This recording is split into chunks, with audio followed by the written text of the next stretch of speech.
মৃণাল সেনের অন্যতম আলোচিত সিনেমা পদাতি। 70-এর দশকে মুক্তি পাওয়া এই সিনেমার নামে তৈরি হয়েছে মৃণাল সেনের বায়োপিক, বানিয়েছেন সৃজিত মুখার্জি। এতে মৃণালের চরিত্রে অভিনয় করেছেন বাংলাদেশের অন্যতম জনপ্রিয় অভিনেতা চঞ্চল চৌধুরী। সিনেমাটির টিজার প্রকাশ পেয়েছে 14 মে, যেখানে প্রথম ঝলকে চমকে দিয়েছেন এই অভিনেতা। 1 মিনিট 37 সেকেন্ডের টিজারের শুরুতেই দেখানো হয় রবীন্দ্রনাথ ঠাকুরকে চিরবিদায় জানানো হচ্ছে। গলায় মালা দিয়ে শ্মশান ঘাটের দিকে নেওয়া হচ্ছে। হাজারো মানুষের ভিড়ে সেখানে উপস্থিত আছেন মৃণাল সেন, যার চরিত্রে দেখা গেছে চঞ্চল চৌধুরীকে।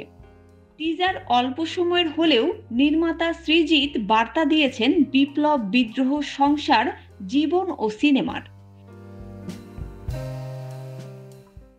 এতে অল্প সময়েই মুগ্ধ করেছেন চঞ্চল।